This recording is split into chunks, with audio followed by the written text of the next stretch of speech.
more than this, so much more than this.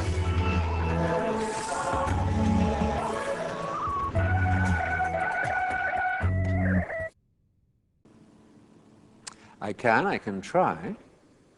Whether I can do it in one sentence or one color, I'm not too sure. You know, okay, I now have a reputation for having made X number of films. At that time, I was there, I filmed the 60s. That is a documentation of the 60s, and it clearly is. You know, they're all made by me and the various different aspects. But unfortunately, I am, to a lot of people, associated with the myth of swinging London, which I feel extremely annoyed about, because my title, Tonight Let's All Make Love in London, was written in American. It is T-O-N-I-T-E. It was a kind of ironic comment on swinging London, because the term swinging London was invented by Time magazine. There was an article on Time magazine, swinging London. And everyone in London said, by God, we're swingers, you know, swinging London, wonderful. What we're doing has reached America. We're on the front of Time magazine. That was the end of whatever it was that was happening in England. For me, the 60s, if you want the essence of the 60s, what it meant in terms of the revolution that we refer to about the 60s, it is America. American power. It started with the Vietnam War. It started with the Aldermaston marches. That's what brought everybody together into one of these momentary communes. That's what happened, which started on the famous Aldermaston March, which was to do with the campaign for nuclear disarmament.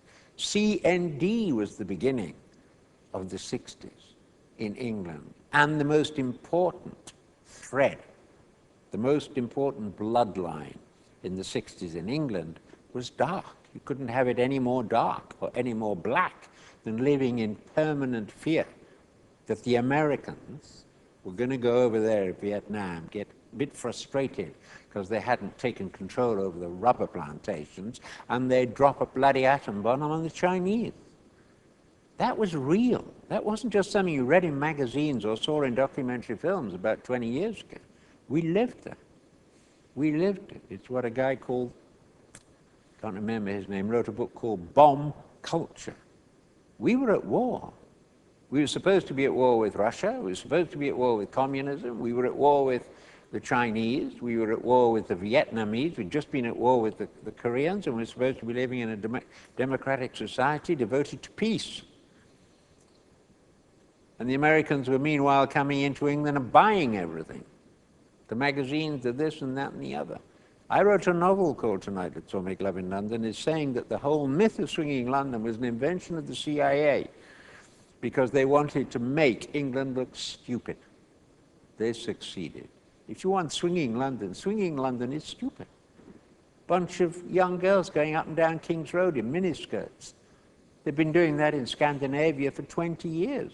If you want to suggest that the English were being swinging and brilliant and most sort of seductive and the most wild and crazy people in Europe or the world at that time, nonsense. They just caught up with it 20 years later. They've been doing this in France, Germany, Scandinavia, and America for 20 or 30 years. The myth that the English invented feminism and this and that and the other and the pill and goodness what is and miniskirts is ridiculous.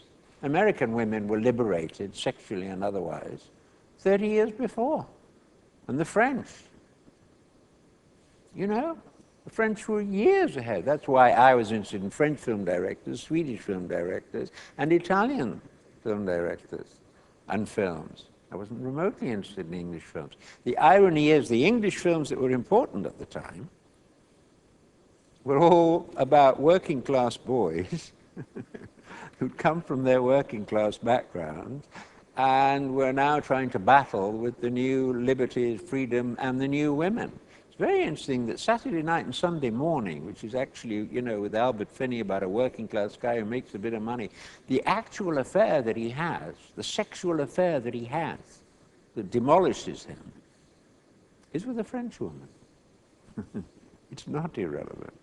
These were the angry young men and the theatre of the time in the 60s. Some interesting theatre, some interesting novels, and some interesting plays, and a few films were made in the 60s. I was not part of them, because I was that guy. They were making films about me, but I'd moved on. You see, I was the working class guy who had made it, not by working, but by going to a very, very important school, thanks to a Labour socialist government. But I tried. I made my films. I did my best. I knew I was the outsider. I was the wanderer. I was the wandering falcon, die Wanderfalke. And I knew that I was trying to be involved with people, and communicate with people. And decided after Columbia, basically, that it wasn't me. And I went away forever, actually. Forever. I spent 25 years in the desert, which is the real me. At the end of that, I started writing novels. I quite enjoy writing novels. I'm an introvert. You see, people don't believe it. Whenever they interview me or talk to me, I'm the worst kind of get out, And you're extroverted for one day or 10 minutes, and people say, he's such an extroverted kind of a guy. I spend 99% of my time alone, and always have done. I enjoy being alone. I'm only happy when I'm alone. I'm only happy in the desert or with my falcons, actually.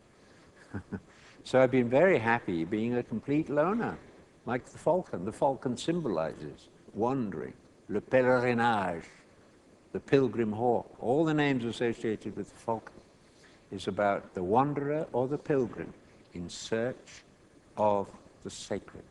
More than this, so